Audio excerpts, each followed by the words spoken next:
Boa tarde a todos os irmãos e irmãs aqui presentes. Como sempre fazemos, pedimos a todos que estejam portando aparelhos celulares, que coloquem esses aparelhos no modo silencioso, a fim de que nós não tenhamos aí interrupções. Nós vamos começar os nossos estudos evangélicos dessa tarde e vamos elevar os nossos pensamentos a Jesus, nosso Mestre amado, agradecendo a oportunidade valiosa de nos encontrarmos aqui nessa tarde,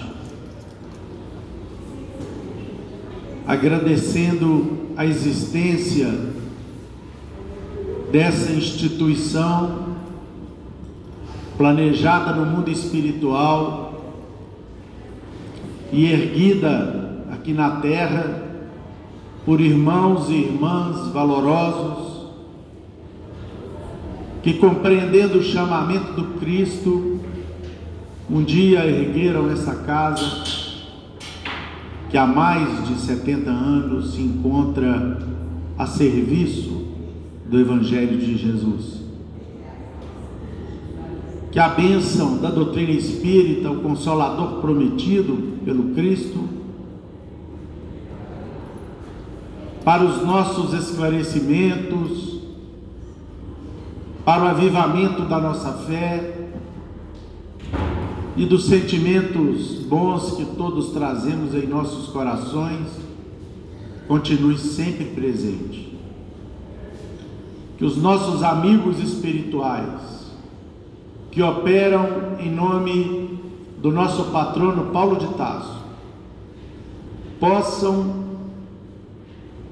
derramar sobre todos nós aqui presentes bênçãos de saúde e de paz, e que essas bênçãos possam ser levadas aos nossos lares, aos hospitais, às clínicas de repouso, aos presídios, às ruas, onde quer que exista o irmão em sofrimento, que as bênçãos de Jesus possam aí estarem presentes.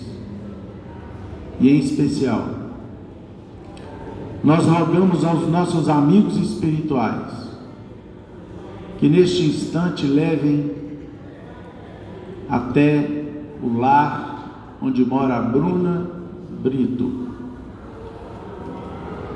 a visita dos nossos emissários, cobrindo o seu coração de bênçãos e de paz. Pai nosso que estais nos céus, santificado seja o vosso santo nome. Venha a nós o vosso reino, seja feita a vossa vontade, aqui na terra como em todo o universo. O pão nosso de cada dia nos dai hoje. Perdoai as nossas ofensas, assim como temos perdoado aqueles que nos têm ofendido.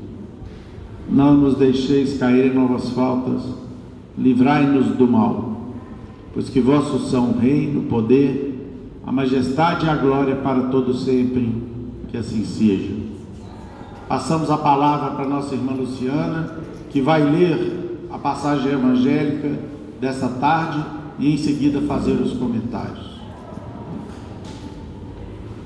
Boa tarde, meus amigos. Que a paz de Jesus envolva todos nós, que a espiritualidade amiga nos auxilie no decorrer dos estudos, esse momento tão sublime e importante, porque é o momento em que buscamos o nosso alimento para o Espírito, e é Ele que vai nos fortalecer cada vez mais na nossa caminhada. Os estudos de hoje é do capítulo 10, Bem-aventurados são os misericordiosos,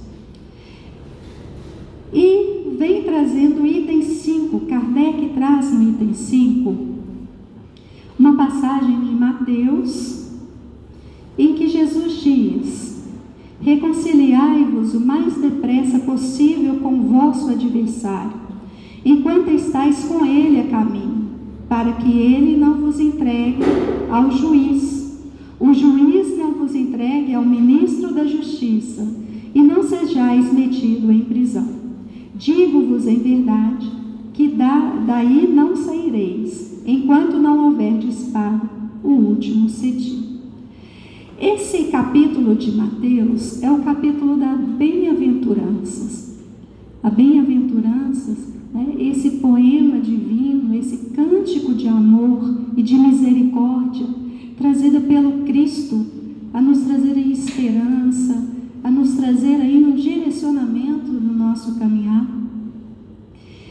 E o versículo 25 e 26, Jesus vem nos ensinando acerca da ira, que é algo que vem assim trazendo um adoecimento à nossa sociedade, aos seres, a ira, né? Que é o contrário da lei maior de Deus, que é a lei do amor, né? Ela é contrária à lei do amor. E Jesus então, ele vem nos pedindo para que reconciliemos o mais depressa possível com o vosso adversário. Para que haja essa reconciliação, é necessário ter tolerância, compreensão, indulgência para com o nosso próximo.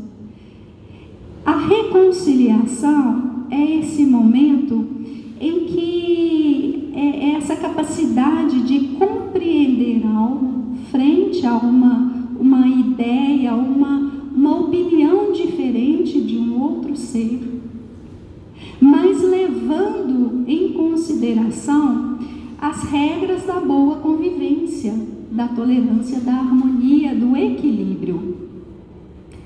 Emmanuel, ele nos diz no livro Encontro Marcado, que ninguém progride ou se aperfeiçoa sem o contato social. Então nós não podemos fugir, né? Nós não podemos ali isolar, nós temos que ter esse contato social.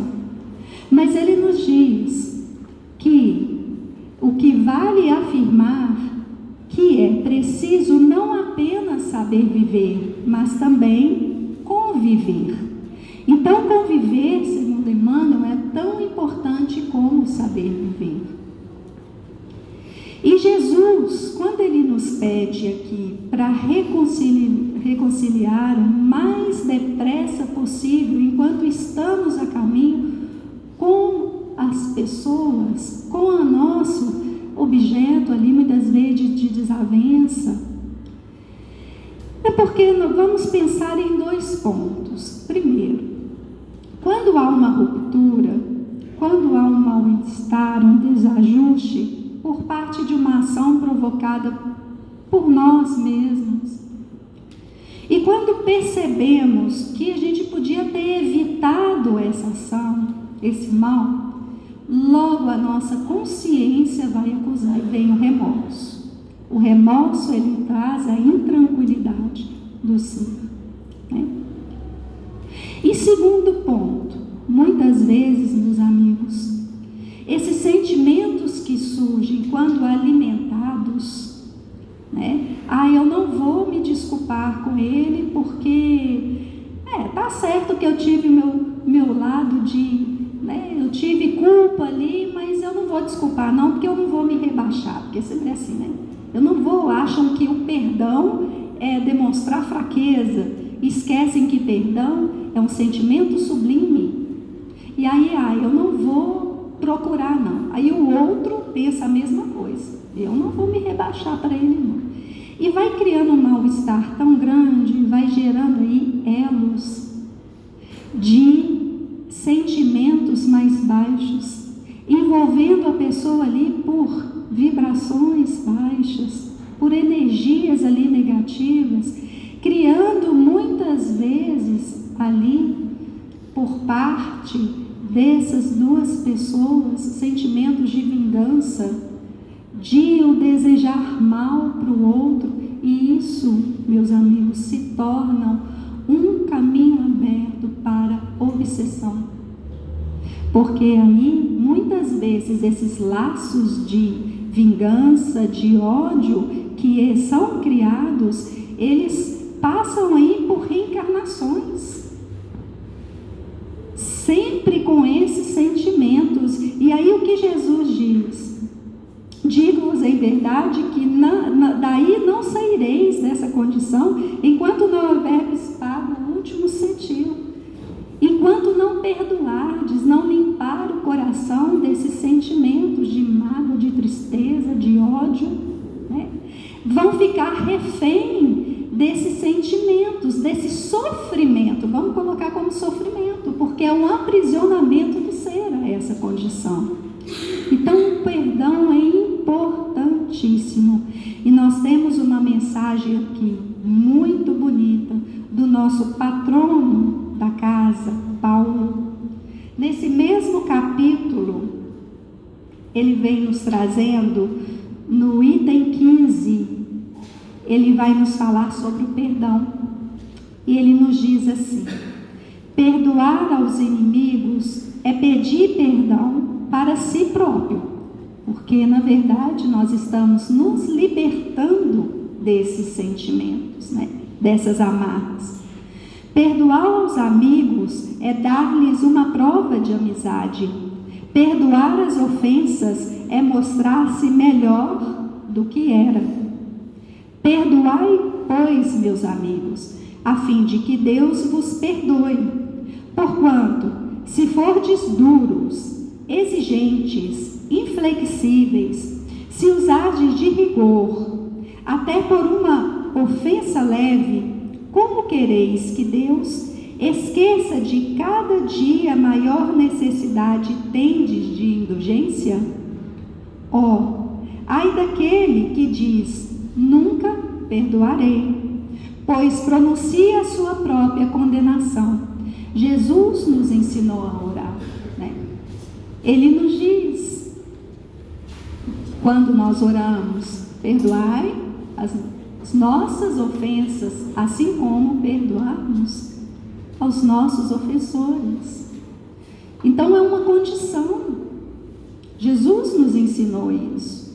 Como a gente quer que nós sejamos perdoados? Muitas vezes nós agimos de uma forma agressiva ou de uma forma impensada e pedimos ali, clamamos perdão a Deus, e muitas vezes uma pessoa, às vezes até age de um mau jeito assim com a gente, até mais leve do que a gente fez, e a gente não consegue perdoar, né?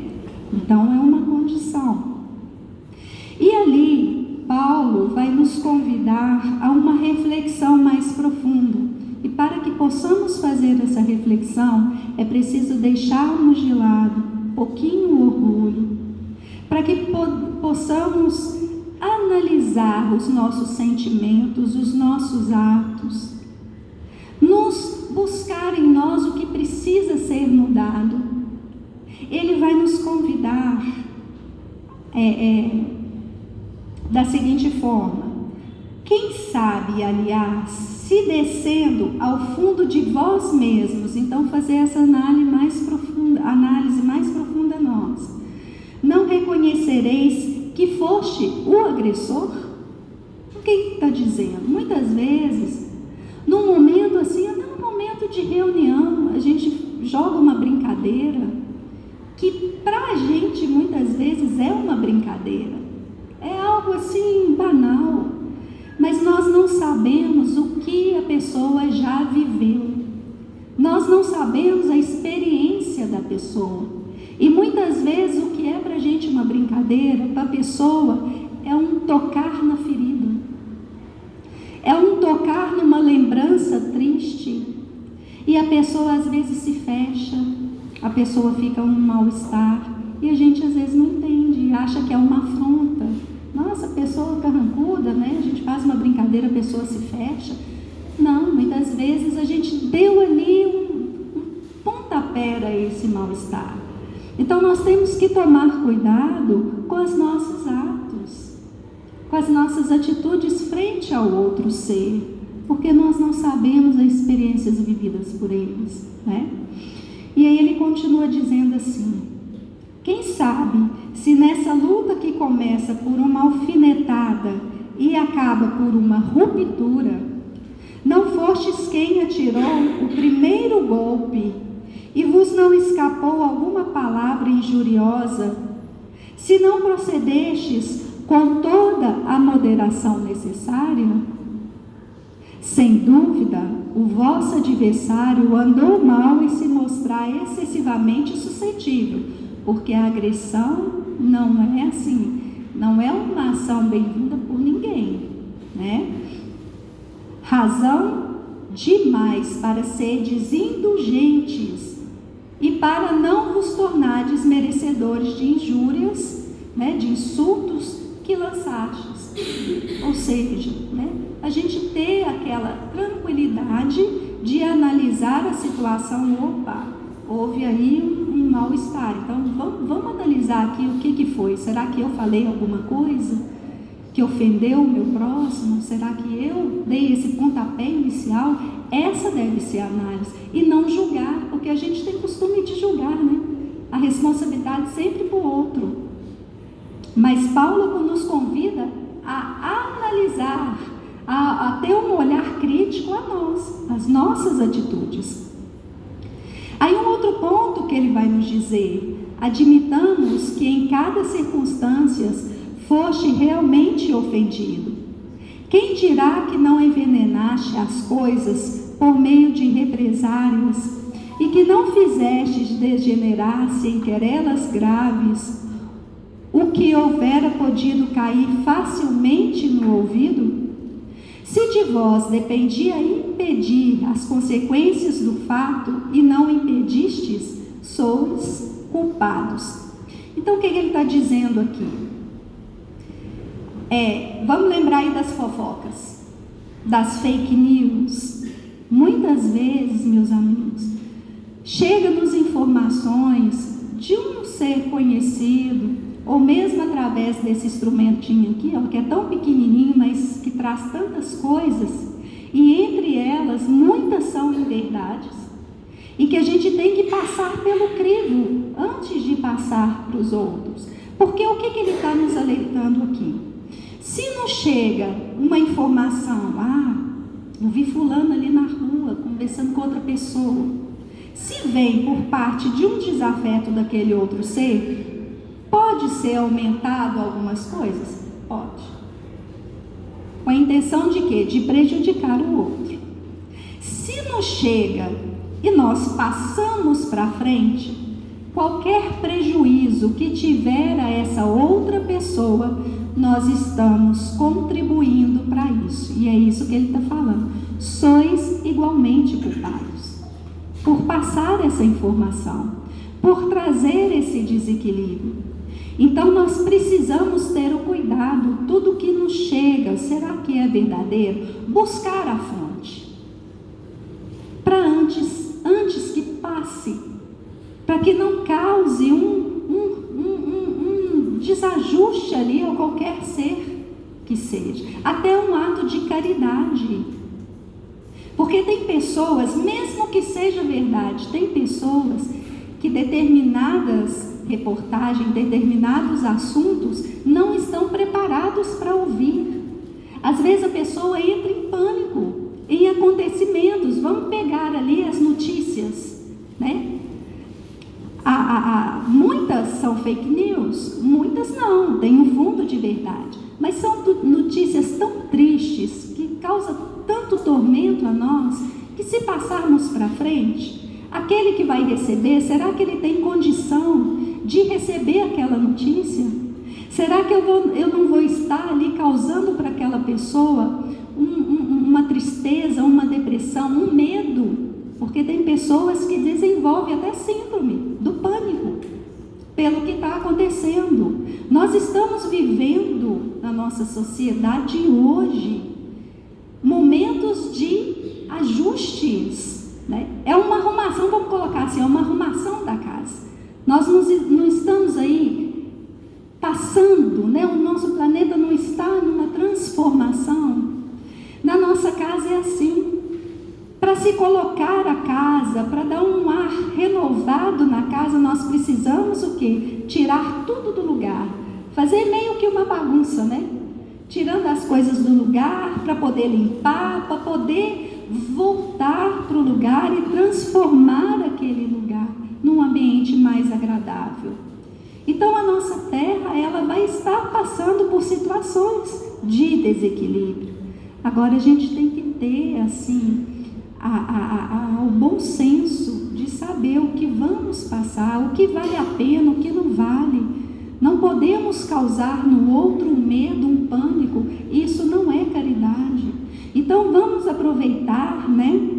Já falando disso aqui, usar esse instrumento para passar Emmanuel, mensagens de Emmanuel, de Irmão X, né? De André Luiz, mensagens trazidas por Allan Kardec, que traz esperança, que traz ali fé, né? É isso que precisamos passar hoje para as pessoas, e não o desequilíbrio. E ele vai nos trazer um outro ponto. Paulo vai nos dizer assim: admitamos finalmente que de nenhuma censura vos reconheceis merecedores. Então, depois de analisar as suas atitudes, mas eu não fiz nada. Então, por que aquela pessoa foi tão agressiva comigo? Então, veja o que ele diz: mostrai-vos bondosos, mostrai-vos clementes, e com isso só fareis que vosso mérito cresça. Então, sede bons, sede misericordiosos para com os outros. E ele vem nos falando, então, sobre o perdoar, que há duas formas do perdão: o perdão de lábios e o perdão do coração. O perdão de lábios é aquela situação assim, que a pessoa, você diz assim: eu perdoei aquele ser, né? Ele fez isso, mas eu perdoei, mas eu quero ele longe de mim. Se ele passar na rua, eu dou a volta no quarteirão, mas não passo na mesma rua que ele passou. É um perdão de lábio. Ou então você diz para a pessoa assim: não, eu te perdoo, não precisa preocupar não, e fala ali palavras bonitas, mas um momento em que a pessoa precise, chegue para você: será que você pode me ajudar? Aí você vira, não. Você lembra o que ele fez e fala: não vou ajudar não. Se vira, né? Se vira. Então isso não é o verdadeiro perdão. E ele ainda nos diz assim: será que esse é o perdão segundo o Evangelho? Não. O perdão verdadeiro, o perdão cristão, é aquele que lança o véu sobre o passado. Esse é o único que vos será levado em conta, visto que Deus não satisfaz com aparências. Não adianta, você pode falar ali 10 palavras bonitas para a pessoa, sorrir, mostrar ali que perdoou, mas Deus conhece a nossa intenção. Tem uma música que ela diz assim, é um Salmos, não me engano, Salmo 139, que Davi fala: Senhor, eu sei que tu me sondas, sei que o Senhor me conhece, quer deitado ou quer andando, o Senhor conhece os meus passos, ou sabe as minhas intenções, né? Antes que haja em mim palavras, sei que o Senhor me conhece os meus pensamentos. Então nós não vamos conseguir manter uma aparência perante a Deus. Ele sabe do que nós estamos pensando, Ele sabe das nossas intenções. O esquecimento completo e absoluto das ofensas é peculiar às grandes almas. O rancor é sempre sinal de baixeza e de inferioridade. Não olvideis que o verdadeiro perdão se reconhece muito mais pelos atos do que pelas palavras. Nós sabemos que nós ainda somos espíritos em aprendizados. Nós ainda não temos muitas vezes capacidade desse esquecimento total. Muitas vezes vem à nossa mente situações difíceis que passamos com uma outra pessoa. Agora nos cabe como vai ser a nossa postura frente a essas lembranças. Será que quando eu lembrar dessa situação, por mais que me traga uma tristeza pela minha condição ainda de espírito imperfeito, qual que vai ser a minha postura? Eu vou maldizer aquela pessoa? Eu vou enviar pensamentos ruins para aquela pessoa? Ou eu vou orar, eu vou me pedir socorro ao nosso Pai, pedir para que Ele nos fortaleça para que consigamos esquecer essas ofensas, perdoar, nos libertar desse sofrimento e pedir também por aquele que nos causou o sofrimento. Pedir porque muitas vezes, meus amigos, hoje, graças a Deus, nós estamos aqui buscando esse direcionamento para a nossa vida. Muitos irmãos nossos não têm essa condição, não têm essa oportunidade que temos, estão perdidos.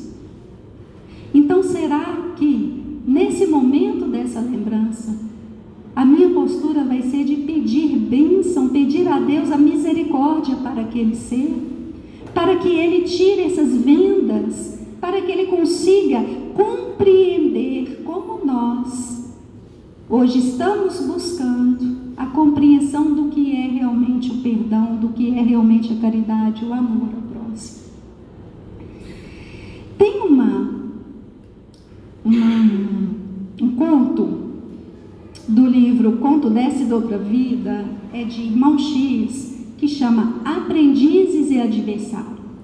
Então ele vem nos falando que Jonatã, Jessé e Eliaquim eram funcionários do templo de Jerusalém.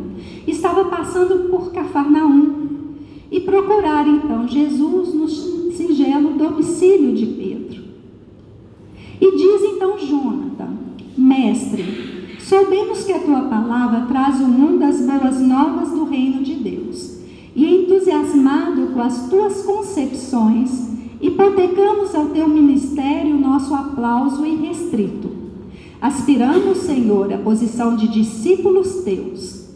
Não obstante as obrigações que nos prendem ao sagrado tabernáculo de Israel, anelamos servir-te, aceitando-te as ideias e lições com os quais seremos colunas de tua causa na cidade eleita do povo escolhido. Contudo, antes de solenizar nossos votos, desejamos ouvir-te quanto à conduta que nos compete frente aos inimigos. Então, essas três figuras procuram Jesus e falam com Jesus: olha, nós gostamos dos teus ensinamentos, nós queremos abraçar o teu ministério, nos tornar discípulos, mas antes queríamos só que o Senhor tirasse ali algo que está, uma dúvida nossa, algo que está ali nos perturbando ali, frente aos nossos inimigos. Como deve ser a nossa postura? E aí Jessé diz: Messias, somos hostilizados por terríveis desafetos nos santuários. Eles eram perseguidos. E extasiados com os teus ensinamentos, estimaríamos acolher-te a orientação.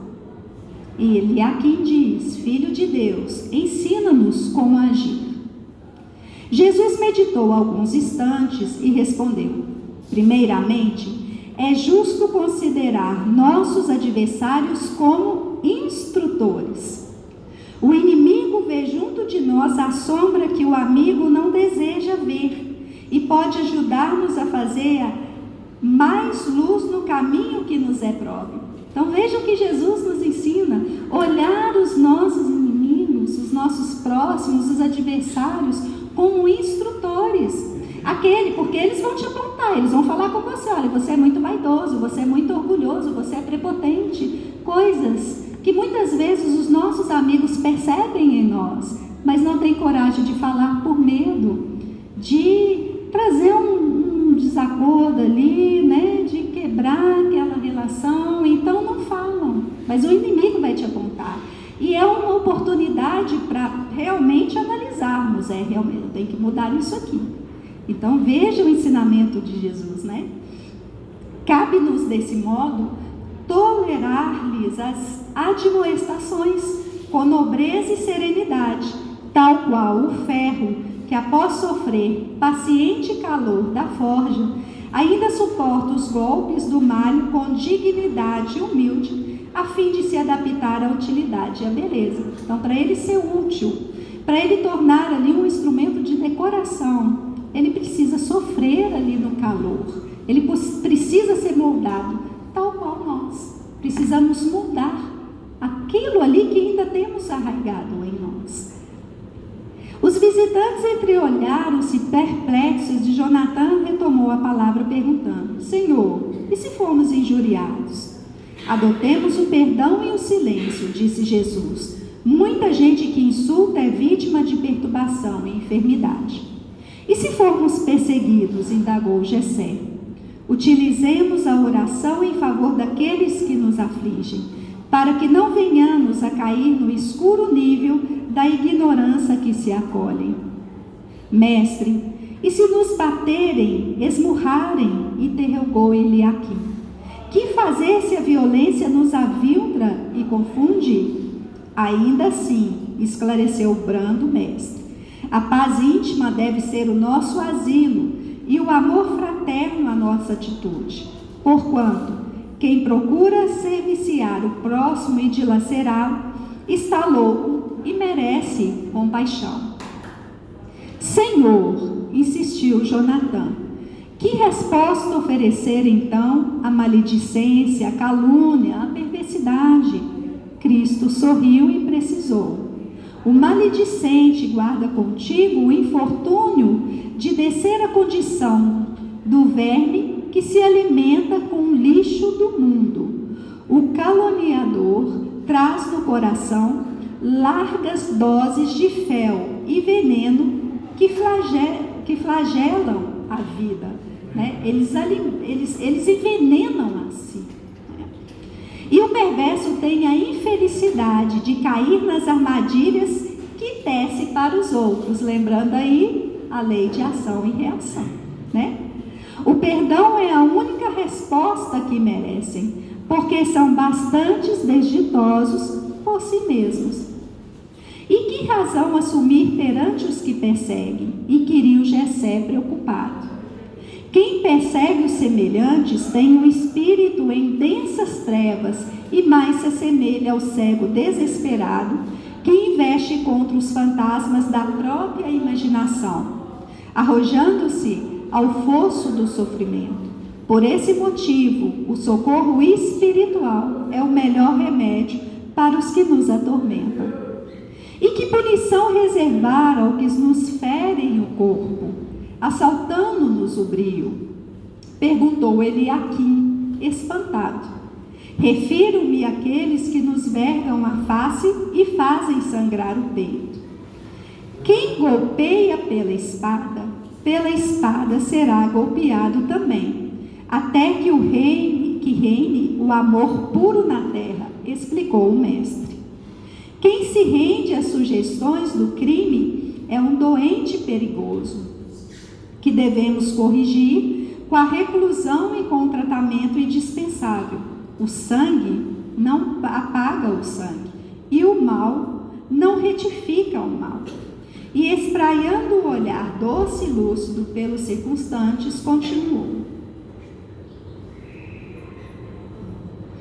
é imperioso saibamos amar e educar os semelhantes com a força de nossas convicções e conhecimentos, a fim de que o reino de Deus se estenda no mundo. As boas novas de salvação esperam que o santo ampare o pecador, que o são ajude o enfermo, que a vítima auxilie o verdugo. Para isso é imprescindível que o perdão incondicional, com o ouvido de todas as ofensas, assegure a paz e a renovação de todos. Neste interim, uma criança doente chorou em alta voz no aposento contíguo.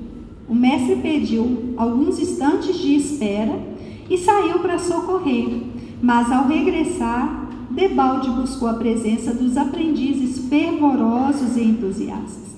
Na sala modesta de Pedro não havia ninguém.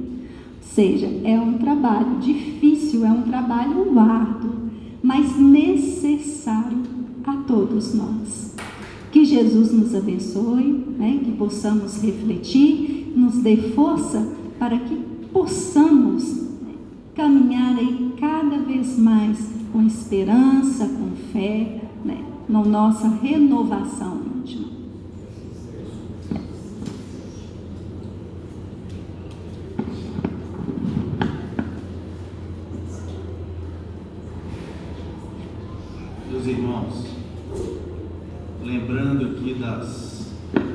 observações há pouco feitas pelo Luciano na sua explanação a respeito do uso da tecnologia nos dias de hoje, e se de um lado pode nos trazer o progresso, pode nos proporcionar o trabalho, pode nos proporcionar o encurtamento das distâncias, pode nos proporcionar o alívio da saudade daqueles que nós amamos e que nem sempre estão junto de nós fisicamente. De fato, pode também proporcionar muitos males, como a desinformação, como a intriga, o que tem sido inclusive objeto de muitas notícias e preocupações, inclusive das autoridades, com relação a como as pessoas devem se comportar quando estão de posse desses instrumentos maravilhosos do progresso. E vou dizer para vocês que a humanidade vai compreender isso quando, Luciano, ela compreender a lição de Sócrates, dada há 470 anos antes de Cristo. Quando um discípulo seu lhe procurou, e aqui quando você falava, eu me lembrei disso, o seu discípulo lhe procurou querendo lhe dar uma notícia, querendo lhe trazer uma informação. Sócrates, então, antes que o seu discípulo começasse a falar, disse para ele aqui: você já passou isso que você vai me dizer pelas 3 peneiras? O discípulo ficou surpreso, falou: mas como, mestre? Que peneiras? Sócrates então disse: o que você vai me falar já passou pela peneira da verdade? Aquilo que você vai me dizer é verdadeiro? Se for verdadeiro, o que você vai me dizer já passou pela peneira da bondade? Ou seja, as informações que você me traz expressam alguma bondade em seu conteúdo? E se essas informações forem verdadeiras e expressarem a bondade, ela passaria pela peneira da utilidade. Essa informação é útil?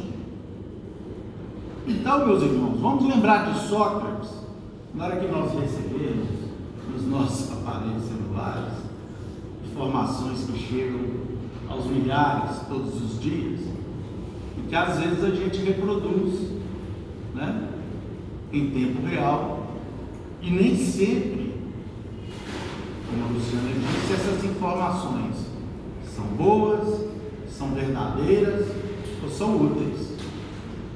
Então, no dia que nós todos lembrarmos da lição de Sócrates, nós vamos saber utilizar a tecnologia maravilhosa que Deus nos proporcionou através de mentes brilhantes que vieram aqui para isso. Nós saberemos utilizar de maneira maravilhosa todos esses bens. Eu gostaria, depois dessa digressão, lembrar aqui as palavras do nosso inesquecível Francisco Cândido Xavier. E com elas eu começo a minha participação nessa tarde. A mim, dizia Chico, eu me dou o dever de ser cada dia melhor. Aos outros, eu dou o direito de serem como desejaram ser. Então, essa observação do Chico, é com ela que nós começamos a reflexão a respeito da lição dessa tarde. A lição do perdão aos nossos adversários. Meus irmãos, minhas irmãs, quantas e quantas vezes nós não criamos adversários gratuitos simplesmente porque nós não respeitamos as pessoas como elas entendem que gostariam de ser ou de agir. Quantas e quantas vezes nós queremos traçar linhas de comportamento para todas elas? Quantas vezes nós somos, muitas vezes, impacientes, intolerantes com o nosso próximo e nos esquecemos de nós. Diante disso, em muitas situações, os nossos maiores adversários de nós mesmos somos nós. E não sabemos ainda a maravilha, a beleza da convivência, como Jesus nos ensinou. Meus irmãos, conta-nos Emmanuel que Jesus, junto com um grupo de espíritos da esfera crística, ou seja, das esferas onde ele habita, ao receber de Deus a incumbência de governar o nosso orbe, então, recentemente, quando eu falo recentemente, falo em bilhões de anos, e bilhões de anos nas eras de criação dos mundos são apenas um piscar de olhos. E Jesus recebe a incumbência divina de fazer com que a vida brotasse naquele pedaço de bloco desprendido de uma nebulosa, e recebeu para o seu controle, para a sua direção, em torno de 22 bilhões de espíritos, que haveriam de passar pela superfície daquele que seria o planeta que o Mestre, junto com seus enviados e assessores, haveriam de plasmar, para que esses espíritos pudessem receber a bênção da vida e continuar o seu processo de evolução. Mas significa que nesse tempo nós já estávamos por aí? Com toda certeza. A alma, o princípio espiritual, dorme na pedra, sonha nos animais irracionais, movimenta-se, sonha nos vegetais, movimenta-se nos animais e desperta no homem. Esse é um princípio aí oriental que nos mostra que o princípio espiritual, ele está fadado à progressão e à evolução desde sempre, como criação de Deus. Então esse ser, Jesus Cristo, um dia fez questão, com todo esse poder, com toda essa grandeza, e já o era assim há bilhões e bilhões de anos atrás, quando o nosso mundo foi criado. Ele vem então um dia, pessoalmente, aqui entre nós. Nasce numa manjedoura, nos mostrando a importância da humildade, nos mostrando de maneira clara, meus irmãos, minhas irmãs, que não importa de onde nós viemos, o que importa é para onde nós olhamos, para onde nós pretendemos seguir. E Jesus então dá o exemplo disso, vindo junto de criaturas simples, os pastores, anunciado pelos seus anjos, para aquelas criaturas que estavam prontas a ouvir o advento da sua chegada e que foram lhe visitar inicialmente, a gente simples do campo.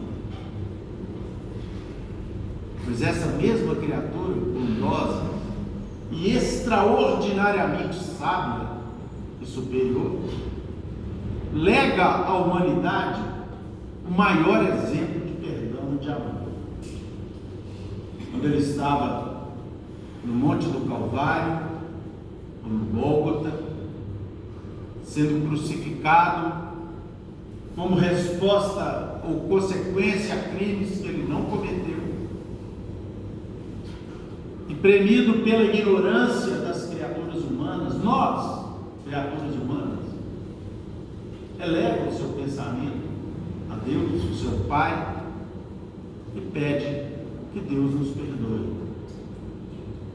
que Deus auxilie-nos em nossa ignorância. E nós vamos recorrer aqui ao quinto evangelista, há pouco lembrado aqui na lição que a Luciana nos trouxe, que é Humberto de Campos, numa página muito linda, que nós vamos tentar aqui reproduzir, sem lê-la, do livro Instantes da Vida, que mostra exatamente esses instantes em relação aos quais a humanidade se arrependerá para sempre, que foi a crucificação de Jesus. Conta-nos, irmão X, com soberba poesia, que Jesus, enquanto ele agonizava na cruz, diversas falanges de anjos se aproximaram dele, todos provenientes dos páramos celestiais, e desceram sobre o Calvário doloroso. Na poeira escura do chão, a maldade imperava, a ignorância imperava e impedia que as criaturas ali pudessem divisar a movimentação das falanges angélicas que vinham em direção ao divino supliciado. Fios de uma claridade imensa ligavam o madeiro infamante em que Jesus era crucificado até o infinito do céu. E Jesus, de alma sedenta, de alma opressa, evidentemente triste pela incompreensão das criaturas humanas, mas aureolado pela glória daquele emissário vitorioso do Pai aqui na terra, era naquele instante homenageado como um verdadeiro herói por aquelas falanges angélicas que pousavam ali naquele instante. Conta-nos Humberto de Campos que os anjos da ternura se aproximaram e lhe rodearam o peito ferido, lhe insuflando energias novas. Os portadores da consolação ungiam-lhe os pés com fluidos balsamizantes para aliviar a dor do Cristo.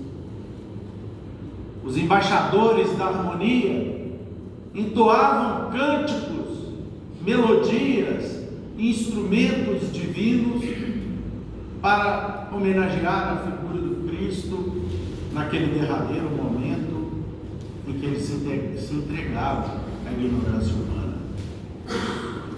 Os emissários da beleza enfeitavam a cruz do martírio com guirlandas reluzentes que emitiam suas claridades ao céu como uma forma de homenagear o divino supliciado. Os distribuidores de justiça anotavam, um por um, os responsáveis por aquele fato infamante, protagonizado por Jesus e de autoria das autoridades que se imaginavam orgulhosas e superiores, mas que teriam de prestar contas um dia com a justiça de Deus. Os doadores de carinho colocavam à frente do Cristo, homenageando-lhe e balsamizando-lhe as dores. Foi então que durante todo o trabalho desses emissários ali presentes, que circundavam a figura do Mestre Divino, que veio do céu um anjo solitário, que veio sozinho, dotado de uma luminosidade diferente daqueles outros anjos que ali se encontravam. Os demais não lhe percebem a presença. Ele chega em silêncio, beija os pés de Jesus e em seguida alça, se levanta, se ergue, próximo dos seus ouvidos, à boca do mestre, como que desejoso de lhe escutar as determinações. Dir-se-ia que esse novo emissário desejava conhecer de perto a vontade do mestre antes de qualquer coisa. Jesus pronunciou algo que os demais não conseguiram escutar, os demais anjos. O mensageiro solitário, então, desprendeu-se da madeira dura, revelando olhos serenos e encharcados de lágrimas, e de imediato desceu do monte ensolarado para as sombras que já começavam a invadir Jerusalém, procurando, sabe quem? Procurando Judas, a fim de socorrê-lo e ampará-lo. Se os homens não lhe viram a expressão de grandeza e de misericórdia, os querubins em serviço também não lhe notaram a ausência, mas suspenso no martírio, Jesus contemplava-o confiante, acompanhando-lhe a excelsa missão em silêncio. Esse era o anjo da caridade. Meus irmãos, a lição fala por nós de uma maneira muito mais apropriada. Quando nós, espíritas cristãos, recebemos a bênção da doutrina espírita em nossas vidas, uma religião que tem três bases, tem três pilares: ciência, do lado, filosofia do outro, e religião do meio, como sustentando essas outras bases, como dando sentido ao conhecimento que a ciência expressa e a filosofia para a compreensão das criaturas e dos seus pensamentos. Quando a doutrina espírita nos esclarece acerca da vida espiritual, da multiplicidade das vidas que nós todos temos, e que, como disse aqui há pouco a nossa caríssima irmã Luciana, nos mostra a conveniência de nós perdoarmos uns aos outros enquanto estamos caminhando aqui, como Jesus fez questão de nos mostrar. Ele não esperou ir a Deus para pedir perdão por nós. Ele fez isso no instante mais amargo da sua vida aqui na terra, nos mostrando de maneira clara, meus irmãos e irmãs, que é agora, nessa oportunidade, que nós temos que buscar desfazer as inimizades, as incompreensões, as desditas, os sofrimentos em relação ao nosso semelhante, seja ele quem for, a começar dentro dos nossos lares, onde não por acaso nós reencarnamos com espíritos que nem sempre são nossos amigos do peito, que nem sempre são nossos companheiros de outras jornadas, que muitas vezes nos desafiam, sim, que muitas vezes não nos compreendem, não nos entendem, não pensam parecido conosco, mas sem fazer qualquer juízo de valor de quem está certo, de quem está errado, porque não se trata disso. Trata-se sim de buscarmos esses irmãos, sejam parentes, seja quem for, para podermos acabar definitivamente com qualquer resquício de pensamentos ruins, de sentimentos ruins, de inimizades, ou, como diz aí o jargão popular, ou de arestas, que nós precisamos corrigir enquanto estamos aqui na terra. Porque quando Mateus nos mostra o ensinamento de Jesus, dizendo que se nós não resolvermos isso, nós seremos levados ao ministro da Justiça, ao ministro lá no céu, e não são os ministros daqui, porque os daqui, via de regra, cometem erros, mas lá do mundo espiritual, em que nós seremos avaliados pela nossa incapacidade de perdoarmos os nossos semelhantes, e aí vamos chegar lá pedindo perdão a Deus pelas nossas dívidas, pelos nossos erros. Oh meu Deus, me perdoe, eu era espírita, eu sabia que eu tinha que acabar com as arestas, com as pessoas na terra enquanto eu estava lá com elas, mas eu não fiz isso. Estou aqui agora pedindo o seu perdão. Precisamos pensar, meus irmãos, sobre isso. É isso que Jesus está a nos dizer aqui no seu Evangelho.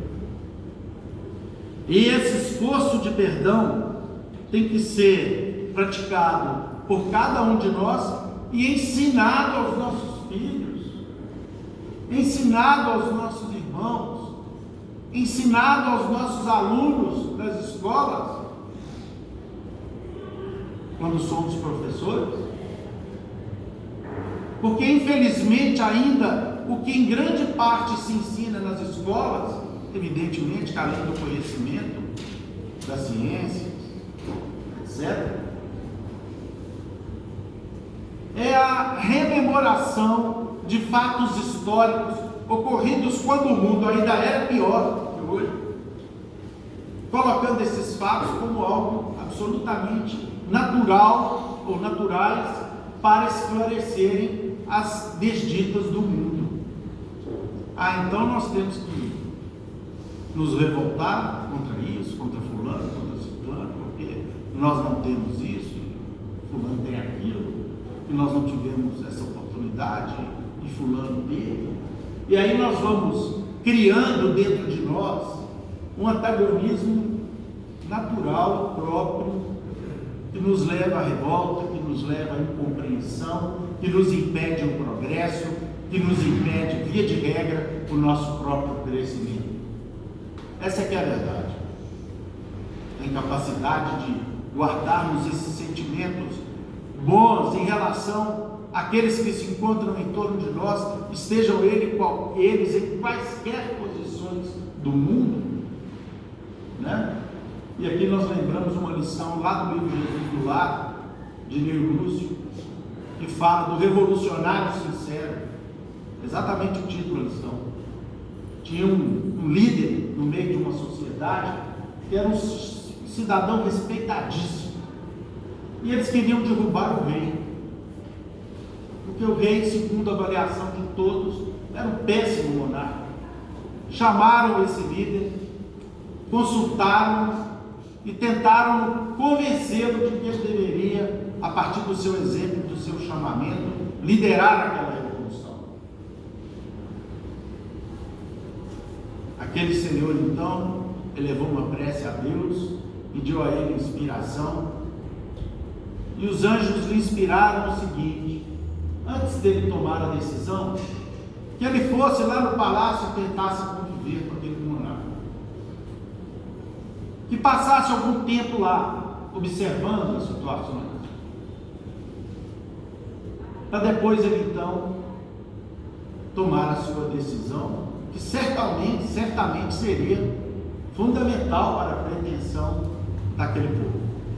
Ele então fez isso, conseguiu um emprego lá na cozinha do palácio, como um serviçal simples, E aí então ele passou a observar um monte de coisas que, como uma criatura do povo, não conseguia observar.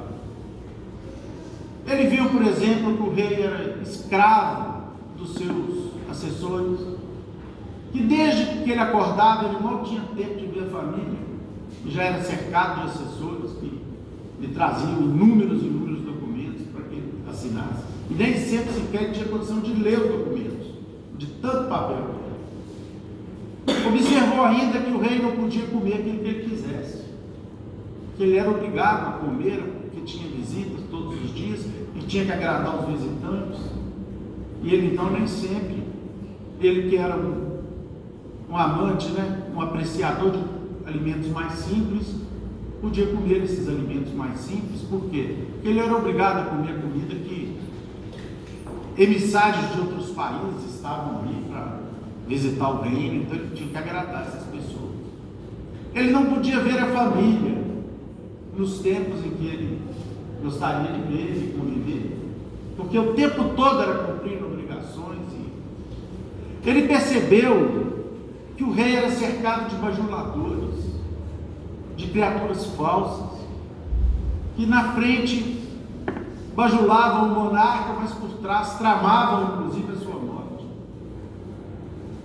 Ele observou que, na verdade, o monarca sequer podia trajar roupas mais confortáveis, porque era obrigado, mesmo nas vezes em que saía numa carruagem reluzente para alguma missão oficial, era obrigado a trajar roupas pesadas, quentes e desconfortáveis, apenas para resguardar a sua posição soberana.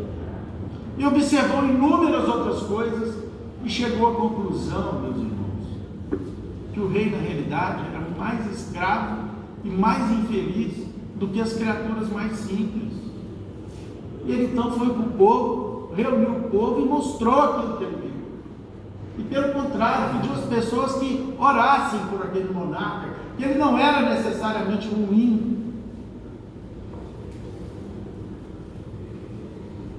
E essa lição de Neo Lúcio nos mostra de maneira simples, mas extremamente profunda, que nós precisamos, em nome do perdão, nos abstermos de fazer julgamentos em relação a quem quer que seja, a darmos o benefício da dúvida, ou darmos o benefício do auxílio para aqueles que nós sentenciamos a queda, sem muitas vezes conhecermos as características e os fatos.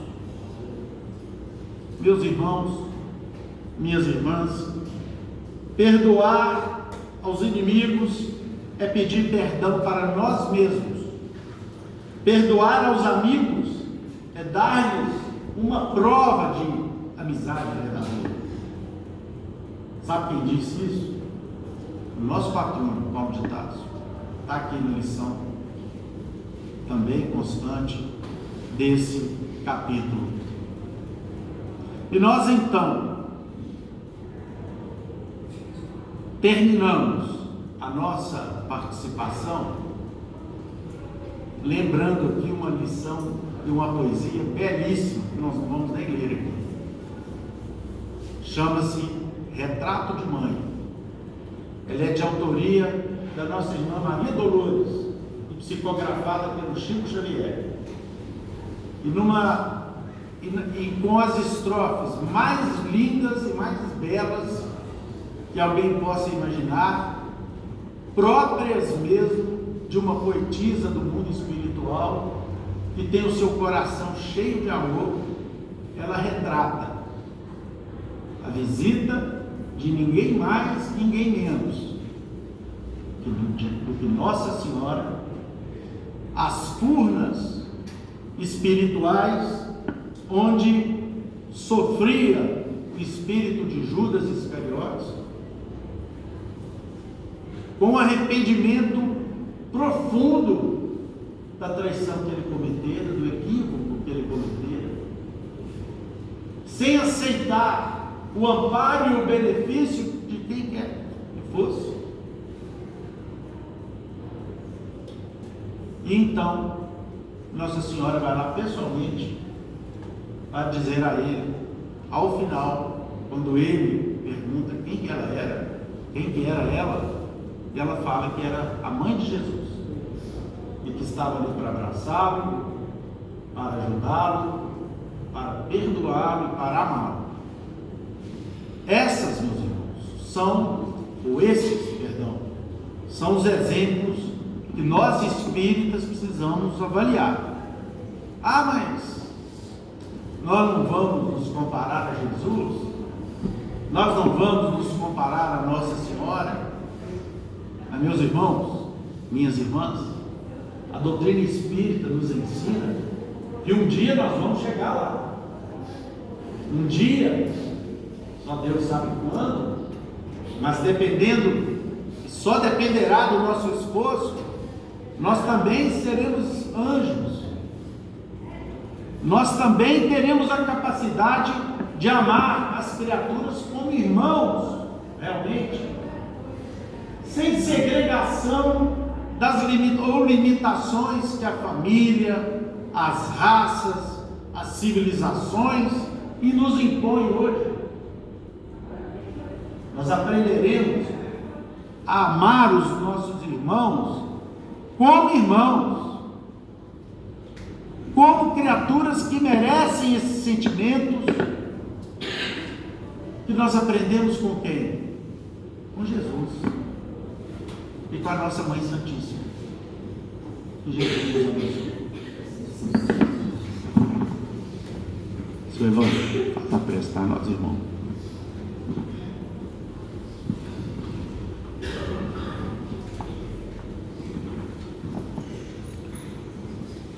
Querido Mestre Jesus, estamos agradecendo a oportunidade de encontrarmos reunidos em vosso nome, estudando os vossos ensinamentos através do Consolador prometido, a doutrina espírita,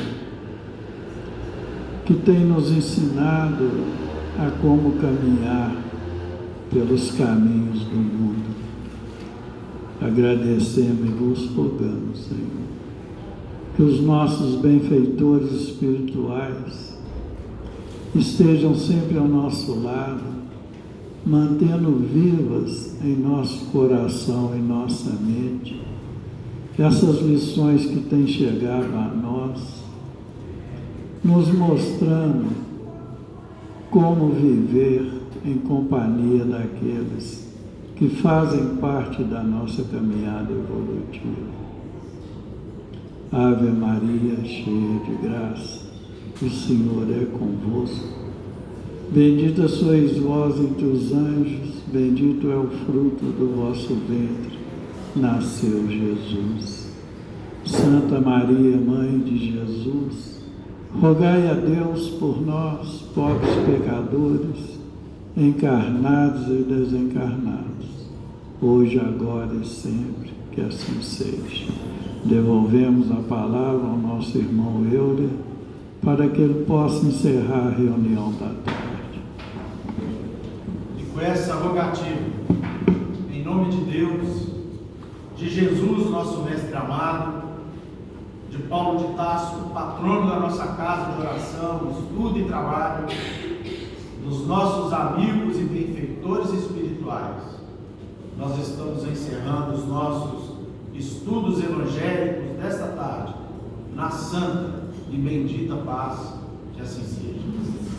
Meus irmãos, a cura do passe será formada daqui a pouco.